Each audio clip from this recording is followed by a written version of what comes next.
Well, hello there, health coaches. How's everybody doing today? As you know, every single week, including right this very second, I broadcast our weekly show live inside the Health Coach Power Community Facebook group. And today we're going to get very meta up in here because we're going to be talking about how to use a Facebook group effectively in your business. Now, you might not know this, but before starting our health coach community group, I actually had a different Facebook group that was very popular, very active as part of my health coaching practice, which at the time I was doing more work with moms and their young kids. And it was a Facebook group called One Meal Mom.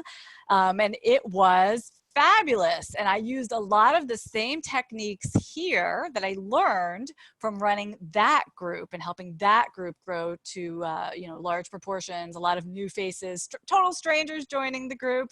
That's when I feel like you've really made it, when the people in your group are not people that you previously knew, right? So I kind of took everything I learned there and have now applied it to the Health Coach Power Community group. But anyway, all together, I've had like about 4 or 5 years of success creating Facebook groups from scratch and turning them into useful parts of my business. And that's really the key. The part that I want you to write down is how will this actually be useful to my business? Or am I just starting this for fun? Or am I just starting this because somebody told me that I should start a Facebook group, and so I am, but I don't really know what I'm doing with it. We always want to be taking actions in our business that are going to feed positively into our business and into our revenue streams. Yes? Thumbs up for that.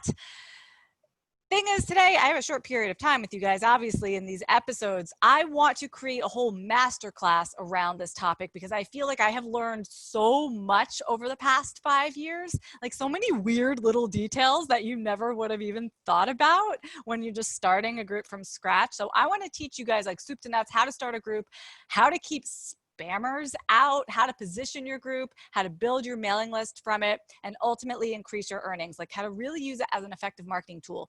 And I want to make this a completely free masterclass for you. Anybody interested in that? Is this a topic that you think deserves going a little bit deeper on? Right? Because I feel like, again, there's a lot of details that come up on a day-to-day basis with myself and with my team, and I'd love to be able to share all of those with you.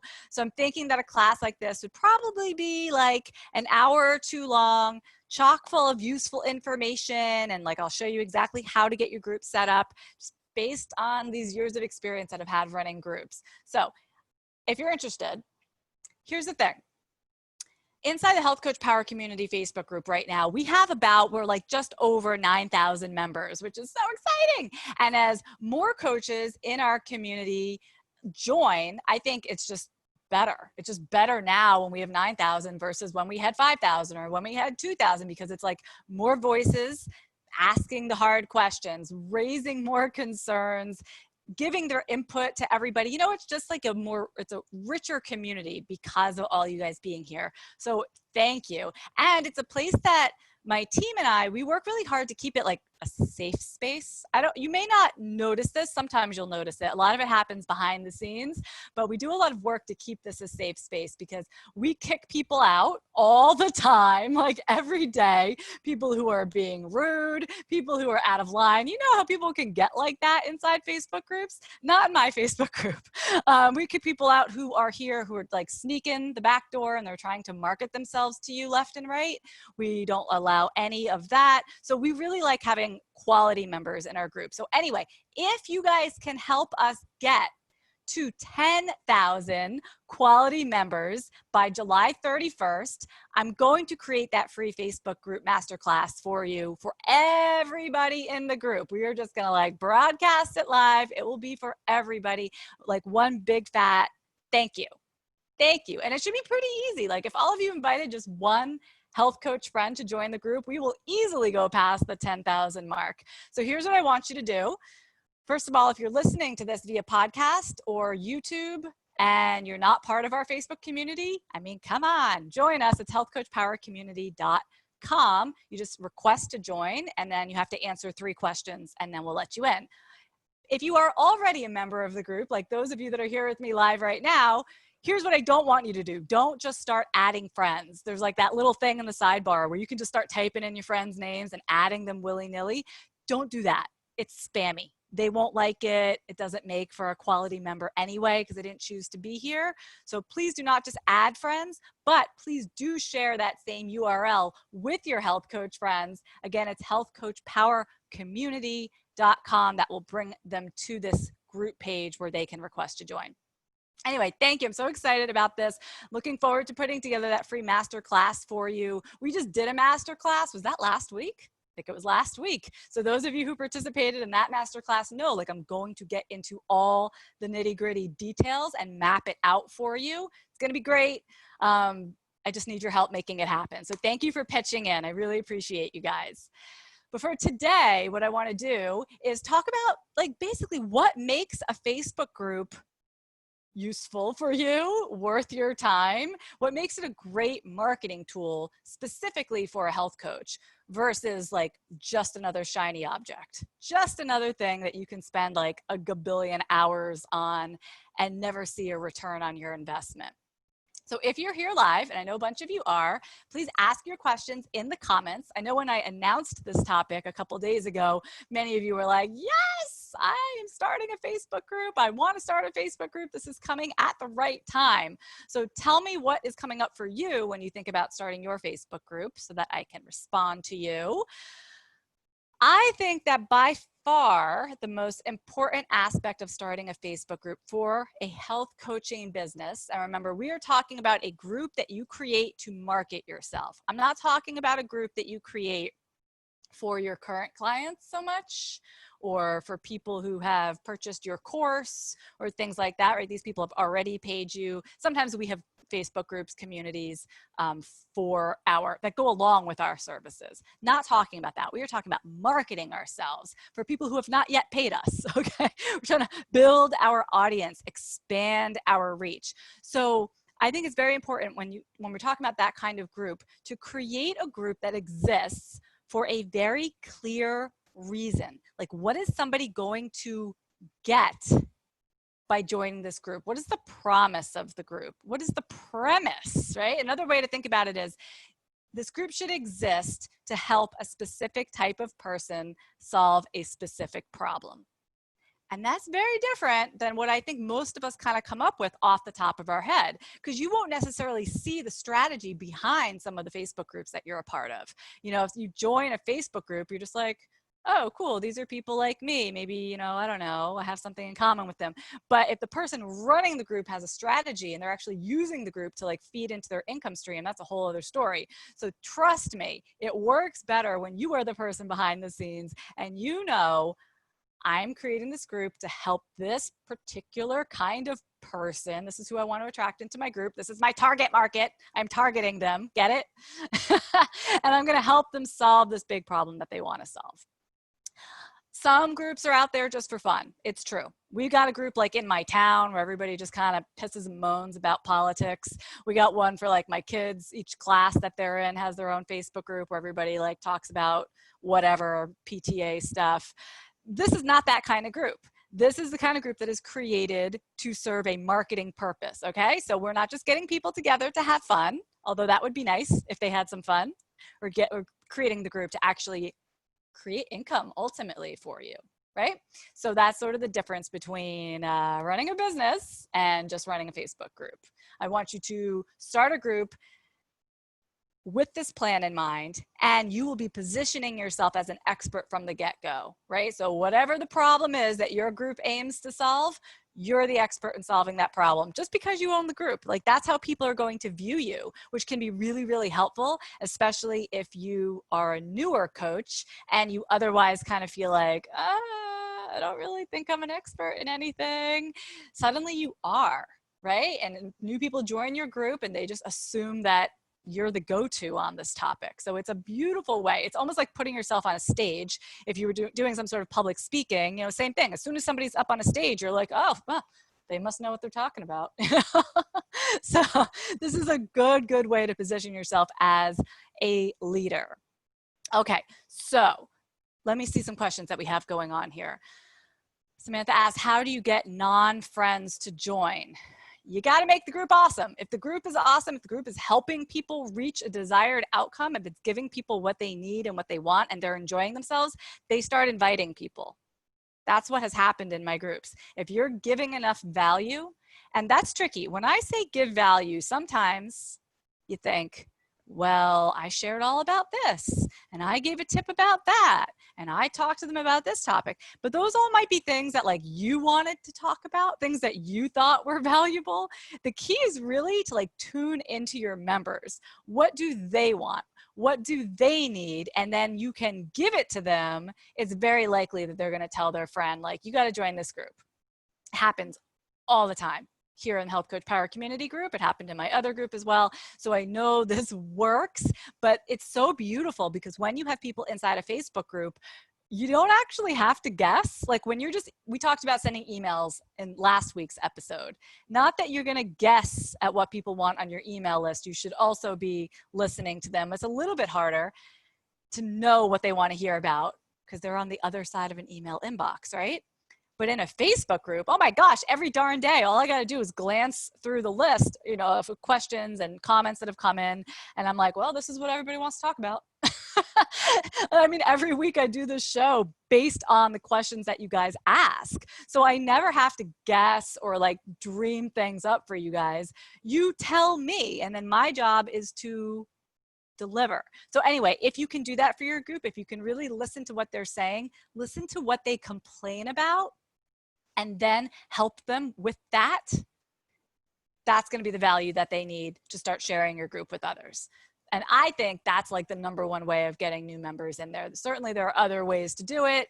You can be running, you know, all sorts of like a 5-day challenge, or you could be doing freebies, and when somebody downloads it, you can invite them into your Facebook group. Yes, absolutely. There's lots of ways to get people into a Facebook group. But I think fundamentally, if people aren't inviting friends, inviting people that they know, sharing your group like with a support group that they're part of, that kind of thing, then maybe it's not as useful as you think it is, right? So that's the work. That's the work to make it an insanely useful place for the people who have decided to join. Rochelle says, that is scary to be fully seen. Oh, like up on a stage? Yeah, as the leader of a group? Mm-hmm. You know how many times I've done one of these and then I like turn off the camera, go upstairs, and I'm like, oh, cool, I have like a chia seed stuck in my tooth. Cool, awesome, glad that happened. It is scary, you know? But ultimately, you set the tone of the group. So if you're like very stiff and formal about it, you know, sometimes that's more scary. And if you can be a little more relaxed and casual in yourself, I feel like that takes some of the scariness away from it. Where like, yeah, I very well right now could have salad in my teeth. And you guys would understand because you probably have kale in your teeth too. And that's why we're friends. Okay, what else is going on here? First of all, it looks like my Facebook Live just crapped out on me. So let me check on that. No? We're here? Okay, good. Facebook, I swear, I'm gonna give you one of these. Is my live video working? I don't know. Let me continue answering questions and we'll just assume it's working for now. Whew, let's see. RK says, I have 109 in my page and only 40 in my group. How do I get more? My group is private.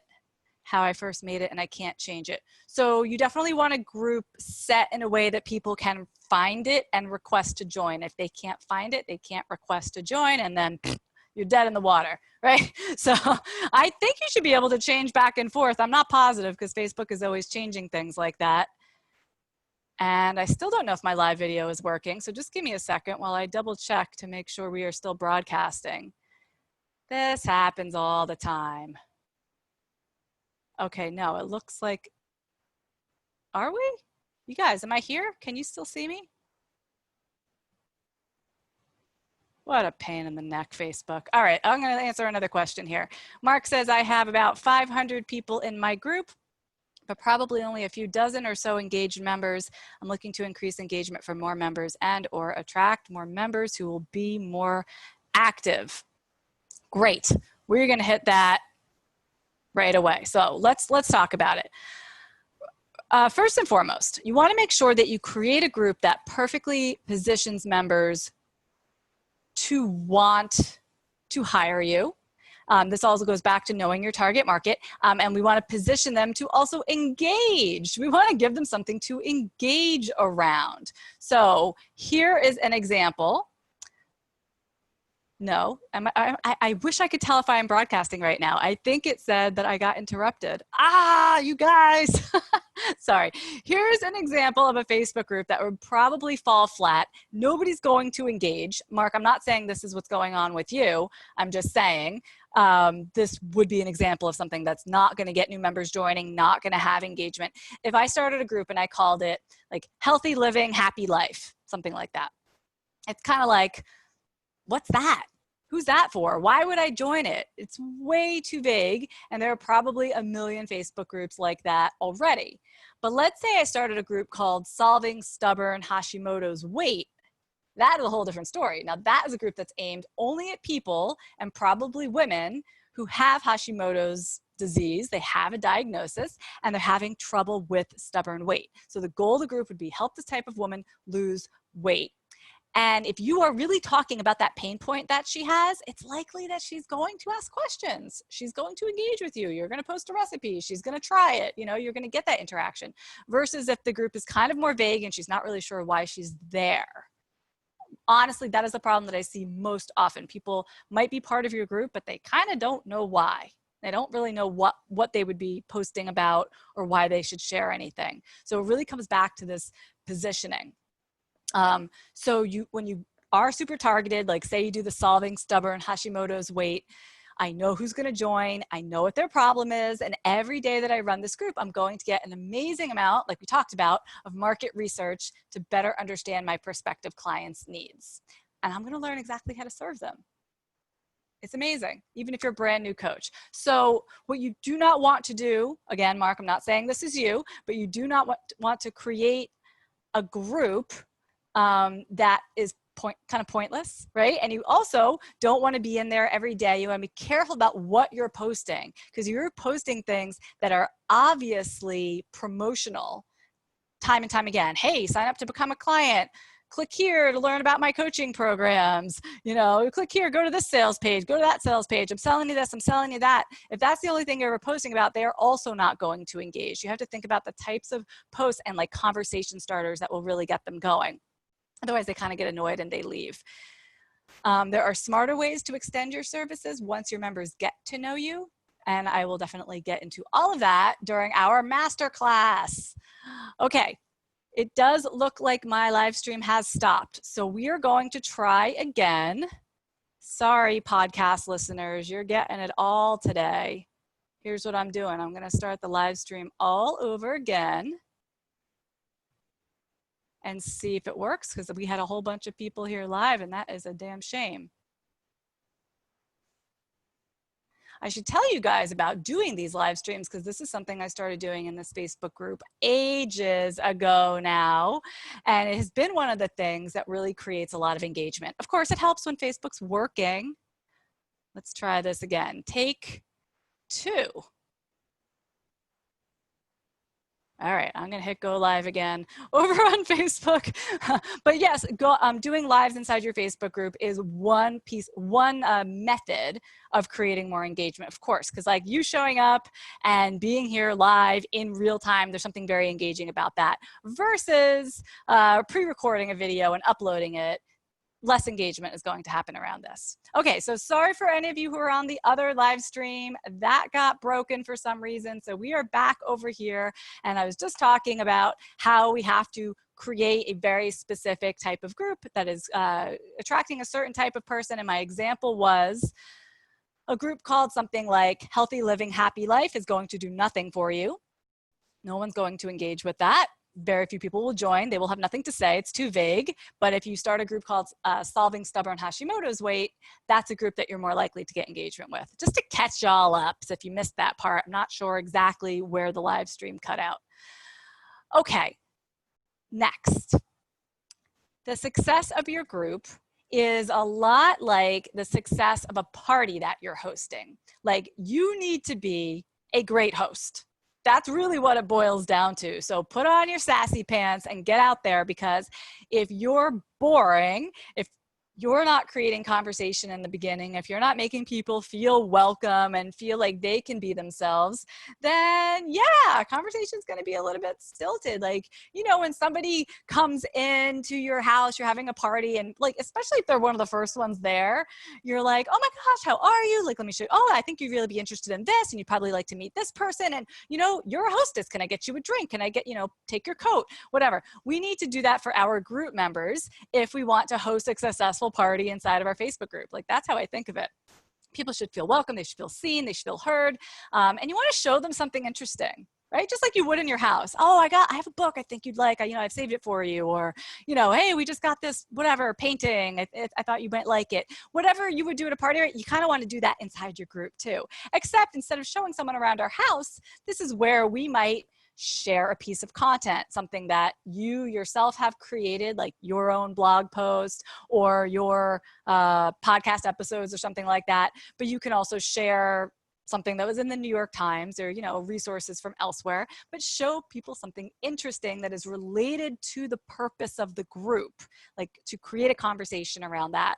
Is very powerful. You get them interested, then you get them talking. If they're not talking, they're not interested. That's really what it boils down to. It reminds me, was this last week? Somebody asked, every time I ask on my email list, when I email my list and I ask a question, nobody responds. And I said, well, you have to ask a more interesting question. You know, like if you're just like, how many flavors of kale chips do you like? You know, like that's like, nobody cares. I'm not going to answer that question. But if you ask them something that's like a little bit naughty or something that's funny, or, you know, one time I asked my mailing list if they could remember the name of this very specific ice cream pop that I used to get from the ice cream man. I had like a bubble gum ball for, what's that called? A bubble, I don't know what it's called. You know, the ball of bubble gum. Why is that escaping my brain right now? Anyway, for a nose, he had one of those. And I said, can you guys remember what this guy was called? It had nothing to do with health. Obviously, it was about ice cream, probably the worst ice cream.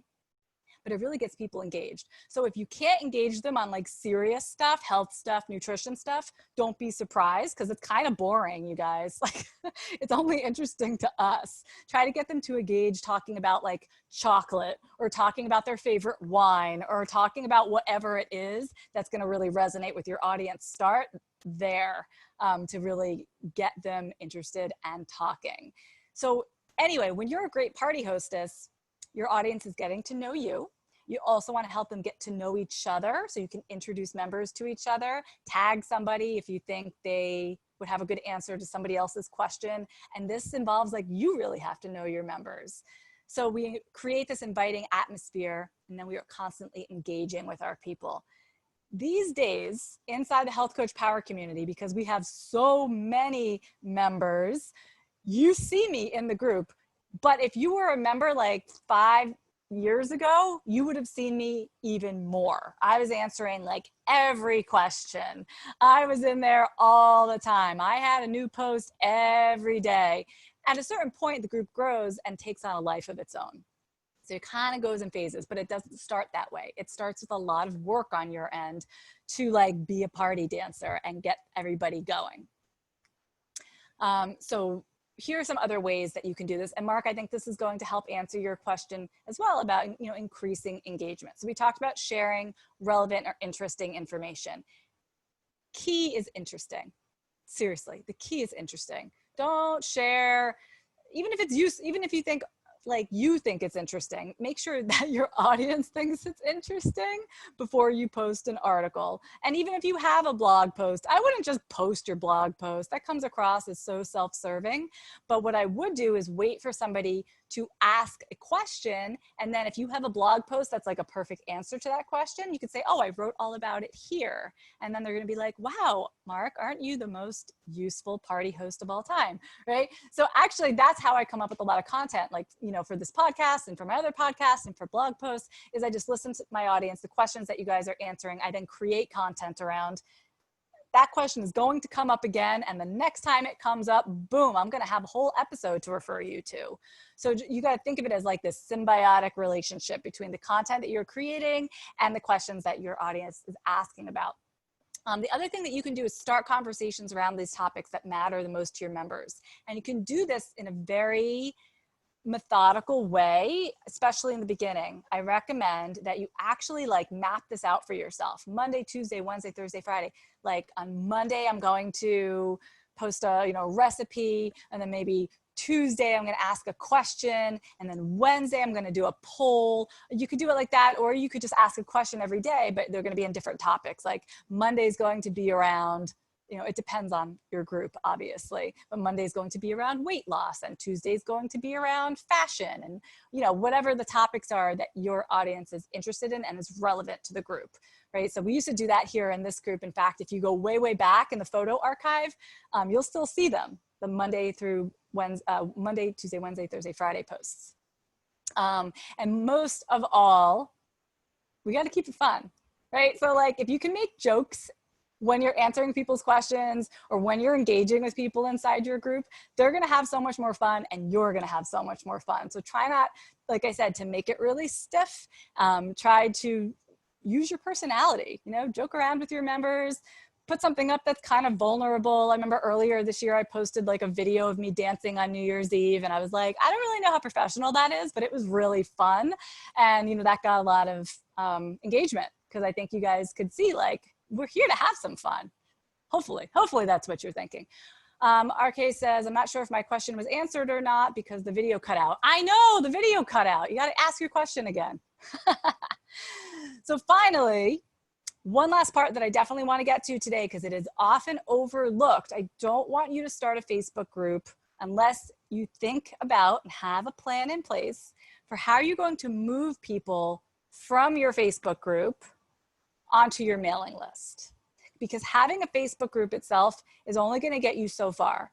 Where it really starts to move the needle in your business is when you then convert those people into like your most loyal fans and followers, right? So now they're on your mailing list, and that's where most of your sales are going to be happening and coming from. So you want to think about, God, I mean, really, like, how can I, have these new faces? How can I get them onto my list? I could say, hi, would you like to join my mailing list? And they're probably going to say, no, thank you, because nobody wants to join a mailing list. So we offer things. We have to offer things. We have to put out a free event or a free resource or something that's going to get them onto our list. You can also make use of that like sweet spot when somebody first joins your group. When somebody first joins, they get, I think I mentioned this earlier, they're asked up to 3 questions, and you can set what these questions are. And one of them can be, would you like to receive my free blah, blah, blah, blah, blah, whatever it is, something that you've created for this audience.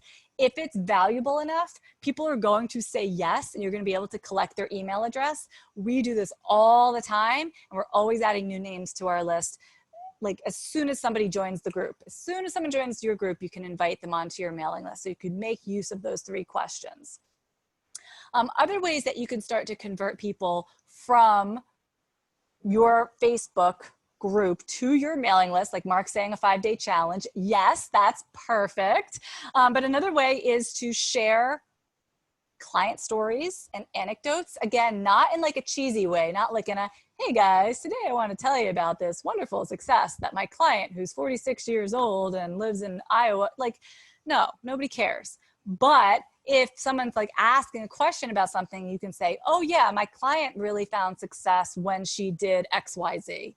You can just kind of drop it into the conversations as it makes sense. It's super useful for people to hear about others' success stories, but not if they're cheesy and feel like you're just doing it to be self-serving. So pay attention to the conversations and drop in successes, drop in little anecdotes where they make sense, and you'll be surprised. You may very well have group members coming to you saying, how can I become a client, without you having to do a thing. Let's see, RK's question was, growth. So growth is from friends sharing. Is there another way? My group is, yes, so growth is often from friend sharing. There are lots of other ways. So like I mentioned earlier, you can be running some sort of event that you are promoting elsewhere, and you invite everybody who signs up to join your Facebook group, right? It's often on my thank you page. Thanks for signing up, or thanks for downloading my thing. Now join my Facebook group. It's just like the obvious next step somebody might want to take with you. Another thing that I do Oh, there's so many ways. It's so easy too, because to say join my Facebook group is like a no-brainer.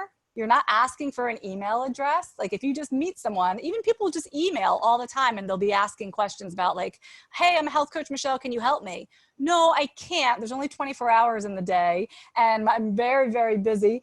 But you can join my Facebook group. It's like an auto response that we put out. That's a great question for our Facebook group. Here's where you can request to join. Boom, boom, boom, boom, boom. People get, onto the list that way. If I am a guest on a podcast, like I was on, I don't know, a bunch of Wellpreneur, like other different podcasts that I'm on, talking about health coaching and the business of health coaching, it's a lot easier to say, oh, and for everybody listening, you could join my free Facebook group at healthcoachpowercommunity.com.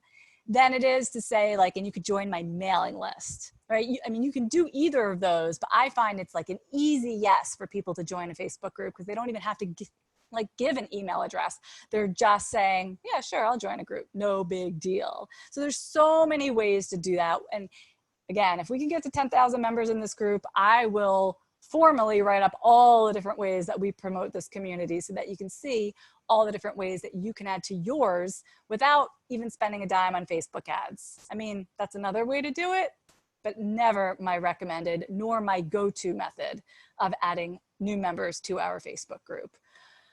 So let's recap all of that. The key is really threefold. And I apologize again, you guys, about the tech problems in the middle of this episode. That's life, right? The first thing is to build a group meant to serve a specific purpose for a specific type of person. The second is to engage, make it useful, and make it fun, because otherwise nobody's going to want to be there. And then finally, have a plan to move your group members onto your mailing list, and for some of them, hopefully many of them, towards becoming a paying client where you can really serve them best. You can serve people inside a Facebook group, of course, but we all know you can only do so much. You can really serve the people who need you. You want to give them a way to reach you and reach that next level with you and become a client. So that's where lives get changed. Good stuff. Like I said, you're going to know when your group's successful when people start inviting their friends. And I have to say, you guys have been doing that for years inside of our group. You're always inviting friends. Sometimes I can see it. So-and-so invited so-and-so, often, or people will say, I was referred by, and they tell me who referred them. So this happens like every day. And if you can continue doing that, help us reach 10,000 quality members by the end of July. We will celebrate. We'll have that big old free masterclass available to every single one of you. I will teach you step by step from setting up the Facebook group so you have all the settings exactly right to making it grow and how to make it serve your business. Can we do it? I think we can do it. All right, you guys, thank you so much. I'll be back next week answering your questions and hopefully no tech difficulties next time. Take care, everybody.